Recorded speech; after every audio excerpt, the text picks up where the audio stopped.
더불어민주당 국회의원 김병주입니다. 여의도에서는 주불리 김병주로도 통합니다. 그리고 육군 사성장군 출신, 군에 있을 때 마지막 직책이 한미연합사 부사령관 겸 지상구성군 사령관을 했습니다.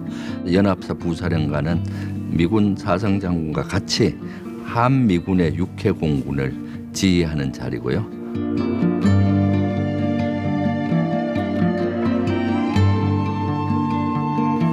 작년 8월에 사실은 윤석열 정권이 비상계엄을 하겠다고 최초로 경고한 사람은 저죠.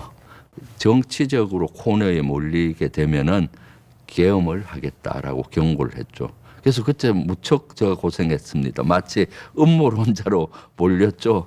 국민의힘이나 대통령실이나 보수에서 지금이 어느 때인데 계엄이냐, 군이 계엄 명령 내리면 따르겠느냐, 음모론을 하고 있다라고 저를 엄청 비난을 했었는데, 사실은 지금 돌이켜 보면은 그때 계엄을 경고함으로써 계엄을 막는데 예방 주사를 맞은 역할이 되고 결정적인 역할이 됐다고 저는 확신을 하고 있거든요.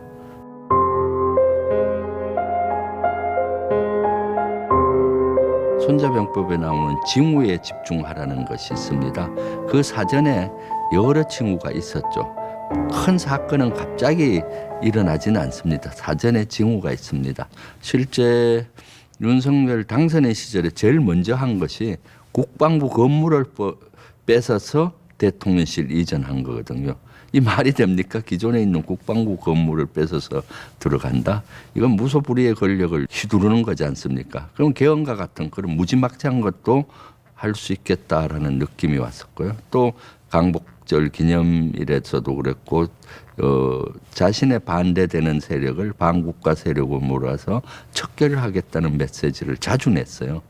그리고 경호처장 김용년 경호처장 당시에 자기 지휘 개선이 아닌 특전사령관, 수방사령관, 방첩사령관을 공간으로 불러서 비밀 회동을 했다는 제보들도 받았었거든요. 이런 것들이 징후로 봤었고, 마지막 큰 징후가 이제 김용현 전 경호처장을 국방부 장관으로 내정함으로써 계엄할 수 있는 구조가 만들어진 거예요. 계엄을 건의할 수 있는 장관은 2명인데 국방부 장관과 행안부 장관 모두가 이제 이상민 장관, 김용현 장관으로 되잖아요. 충안파입니다. 충안고 출신이죠. 윤석열도 충안고죠. 그리고 이제 계엄을 발동이 되면은 키맨이 3명이 있습니다. 국방부 장관, 계엄사령관, 방첩사령관인데 이 3명 중에 2명, 방첩사령관 여인영도 충안고고 김용현 장관도 충안고잖아요. 이런 구조가 만들어지면은 계엄하겠다고 대통령이 판단을 했을 때 그 누구도 제지한다든가 또는 브레이크를 걸 사람이 없어진 겁니다. 그렇기 때문에 이제는 윤석열과 김용현이가 계엄을 할 구조가 완성이 됐구나. 그래서 계엄하겠다라고 경고를 했었죠.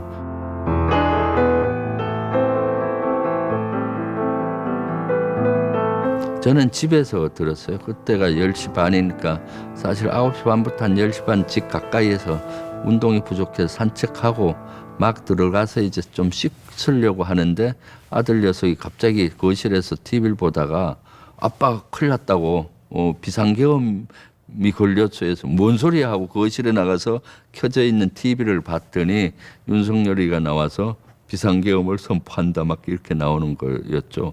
제가 계엄을 예고는 했지만 그렇게 혼란하지 않는 상황, 평온한 날 하리라고는 상상을 못했죠. 예를 들어서 탄핵 집회 같은 걸 했을 때 거기에 여러 가지 혼란한 상황을 만든다든가 북한이 도발 상황을 만들어서 어떻게 혼란한 상황 때 하리라고 봤는데 비상계엄 발령이 됐다고 보고 깜짝 놀랐죠. 오늘같이 이렇게 평온한 날 무슨 비상계엄이야? 미친 거 아니냐고 이거 그렇게 생각을 했죠.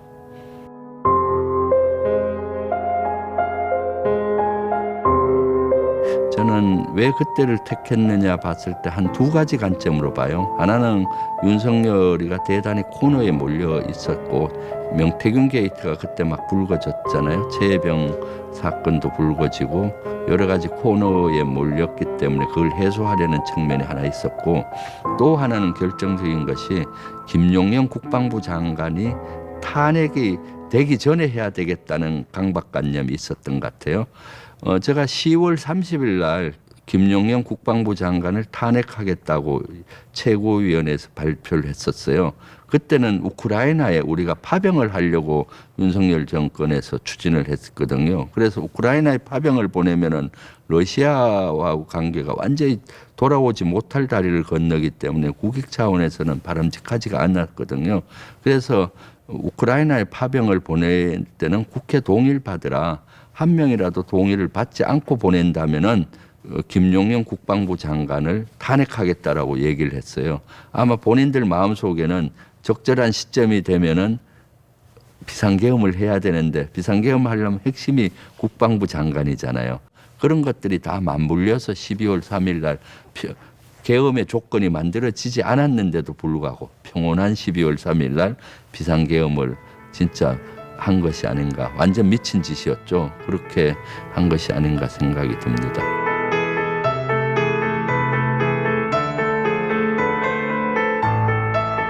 혹시 체포조가 집 밖에 와 있는 거 아닌가라는 생각에 좀 겁이 나더라고요. 그래서 아들 녀석 보고 가서 좀 확인을 먼저 해라 했더니 내려가서 이상한 사람 안 보인다. 그래서 제가 내려가서 택시를 타고 국회로 향했는데 택시 기사님도 되게 두려워하셨어요. 제가 그 안에서 전화도 하고 막 하니까 국회의원이 금방 알아보시더라고요. 그래서 제가 국회 밖에서 내릴 테니까 걱정하시지 말고 가시자고 했더니 오히려 택시 기사님이 용기를 내서 같이 하겠다고 하시면서 뭐 이렇게 저한테도 말을 걸어주고 제가 계속 전화하고 문자 보내고 했을 때 도와주셨고요.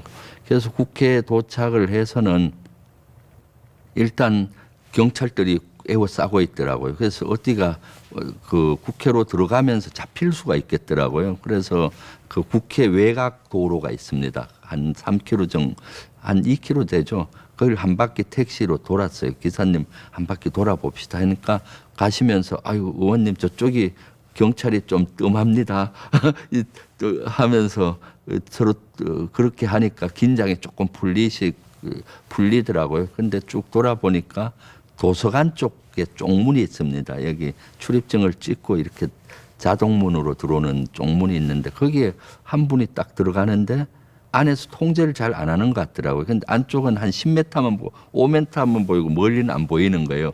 멀리서 잡힐 수가 있잖아요. 그래서 택시 기사님께 부탁을 했죠. 기사님 여기서 내 일이 들어갈 테니까 한 2, 3분만 기다려 주세요. 저게 안에서 잡힐 것 같으면 내가 큰 소리 칠 테니까 빨리 저쪽에 시민들한테 알려주라고.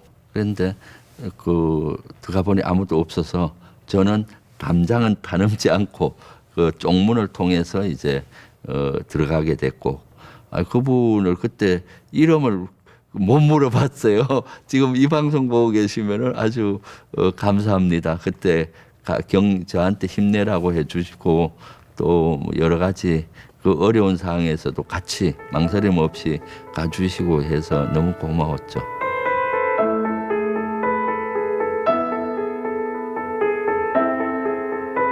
한 60여 분, 60에서 70여 분의 국회의원들이 이미 와 계시더라고요. 그래서 제가 들어가서 다 주목해 보십시오 하고 큰 소리로 현재 사항을 공유했어요. 군에 확인하니까 실제 사항이 맞다. 상임위별로 인원 체크를 하셔서 안 오신 분 빨리 전화를 해서 가반을 빨리 넘어야 된다. 빨리 상임위별로 체크를 합시다 하고 그런 걸 얘기했었고요. 그리고 또 군에 전화를 했더니 특전 부대들이 헬기로 국회로 오고 있다는 거예요. 그래서 다시 모았죠. 잠깐 주목하라고 해서 또 전체 국회의원님들에게 알려드렸죠. 특전사가 헬기로 지금 국회로 오고 있다. 그러니까 지금부터는 국회 본청 밖을 나가시면 안 된다. 그 밖에 나갔다 못 들어올 수가 있다. 하는데 일부 저 밖에서 한 의원이 벌떡 들어오더니 지금 헬기 소리가 나고 있다는 거예요, 상공에. 그러면은 제가 지금 곧 도착 금방 내린다. 특전사 능력으로는 10분 내면은 본청 안에 제압이 된다. 그러니까 지금부터 절대 본청 밖을 본회의장 밖을 나가지 마라. 그때부터는 그렇게 통제를 말 정보를 공유하고 했었죠. 네.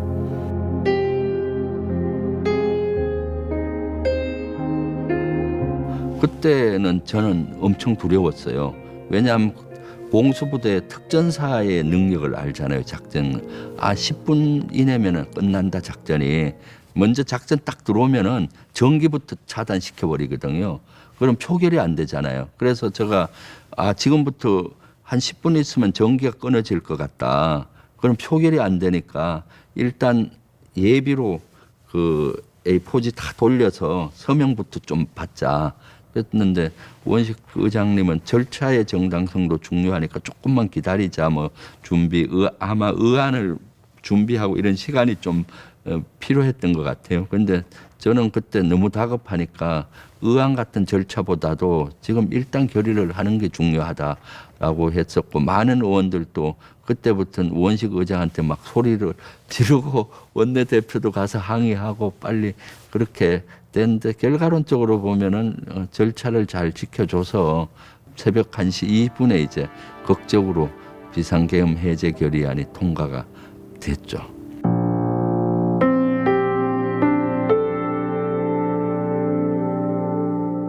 비상계엄이 해제가 됐지만은 사실은 이런 경우 한 번 공격해서 철수했다고 물러나지는 않거든요. 윤석열과 김용영 같은 그런 내란 수계와 주요 임무 종사자는 포기할 것 같지 않았어요. 그래서 사실 국회의원도 퇴근을 안 하고 전부 국회를 지켰고, 국민들께서도 국회를 지켜야 된다 해서 그 엄동설 안에 이렇게 국회 담장 밖에서 에워싸고 지켜줬어요. 밤에도. 그래서 새벽에 제가 한번 쭉 나가 보니까 눈물겨운 게 있었어요. 고등학생들이 기말고사를 앞두고 이 모포를 이불을 덮어 쓰면서 그 추위에 떨면서 거기서 공부를 하면서 국회를 지켜주셨어요. 와, 그래서 눈물이 나더라고요. 그런 상황인데도 불구하고 2차, 3차 비상계엄은 열릴 저쪽에서 할 것이다라고 불안감이 많았죠. 그래서 4일, 5일 그런 불안감이 있었고, 이걸 이대로 둬서는 안 되겠다. 종집을 찍어야 되겠다 해서, 사실 병법에 보면은 적의 가장 강한 부대 적장의 항복을 받으면은 나머지 부대들은 무너져요. 그러면 특전사를 방문해서 특전사령관과 담판을 벌려야 되겠다라고 생각을 했어요. 그래서 12월 6일 날 아침에 특전사를 제가 국방위 차원에서 항의 방문을 가서 질의를 하겠다라는 개념으로 했는데, 혼자 막상 가려니까 두렵더라고요. 저를 억류시킬 수도 있잖아요. 그래서 그날 아침에 박선원 의원께 전화를 했어요. 박선원 의원은 국정원 차장 출신이잖아요. 정보에 아주 밝고. 전화해서 내가 이렇게 국방위 차원에서 국방위원 자격으로 항의 방문을 간다. 같이 가자. 나 혼자 가기 좀 두렵다. 혹시 내가 잡힐 수 있으니까. 그러니까 박선원 의원이 그날 다른 일정이 있었는데도 불구하고 다 취소하고 같이 따라가 줬죠.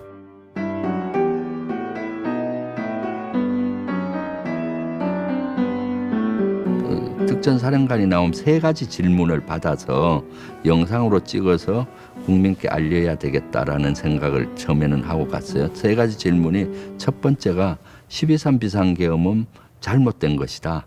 그래서 거기에 병력을 투입한 특전사령관은 국민께 사과하고, 다시 12.3 비상계엄과 같은 지시가 내려지면은 나는 따르지 않겠다. 잘못됐기 때문에.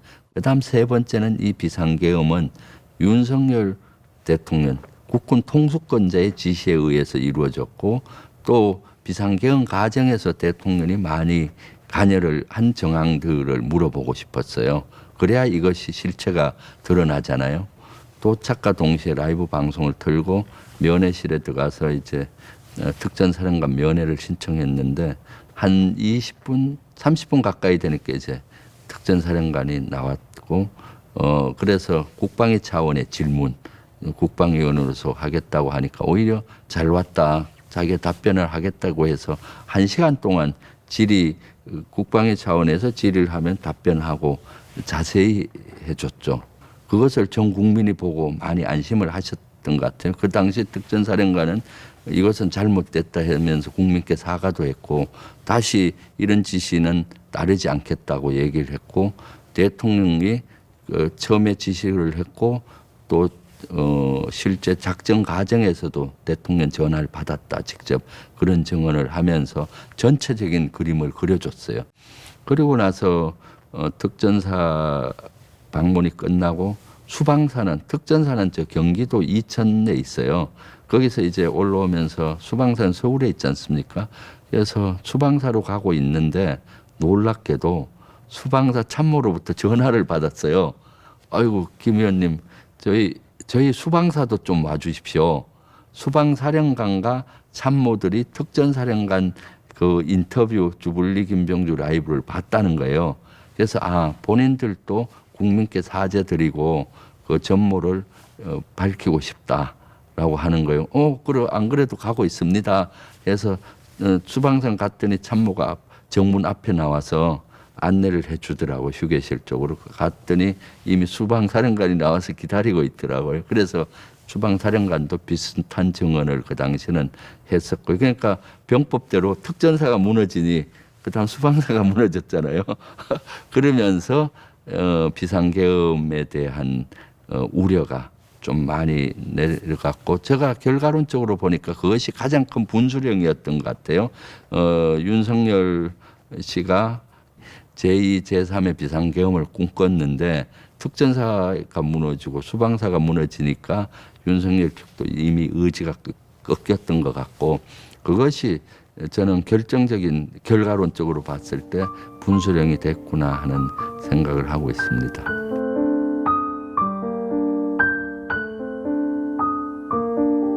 일단은 군 자체 조사가 필요해요.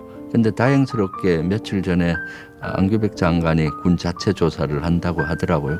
징계할 수 있는 건 징계하고 형사처벌로 갈 거는 내란 특검에 넘기고 그런 작업을 해야 되고요. 내란 특검에서 속도감 있게 하긴 하지만은 지금까지 하는 것은 빙산의 일각이죠. 내란에 대한 수사가. 왜냐하면은 이 내란은 이번에 전국 비상계엄을 걸었기 때문에 전 부대가 거의 동원된 거나 마찬가지인데 실제는 국회와 선관위 투입된 부대 위주로 지금 수사가 되고 있잖아요. 각 지역계엄사령부 이런 것들이 한 20여 개나 설치를 하다가 중지가 됐고 또 비상계엄이 되면은 행정부하고 사법부가 많이 협조를 했을 거라고 저는 봅니다. 그런 것까지 수사를 해서 발본색원을 해야 역사적으로 다시는 이런 내란이 일어나지 않게 막을 수가 있는 것이거든요. 그래서 저는 내란 특검법도 좀 연장을 시키고 수사 인력도 더 보강을 시켜서 이건 역사적인 단죄의 문제이기 때문에 확실히 해야 된다라고 봅니다.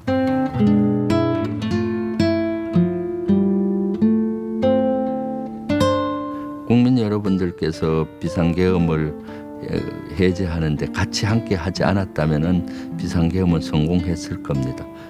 노상원의 수첩에 나오는 그 끔찍한 일들이 대한민국에서 일어났을 겁니다. 민주주의는 무너지고 독재는 시작이 되고 저와 같은 정치인들, 특히 윤석열 정권과 맞서 싸웠던 사람들은 서해에 고기밥이 됐을 확률이 있고요. 그런데 국민들께서 분열이 일어나서 같이 내란 극복을 하기 위해서 맞서 싸워주시고 그 엄동설 안에 여의도로 강화문으로 나와서 윤석열 탄핵을 위해서 같이 노력했잖아요.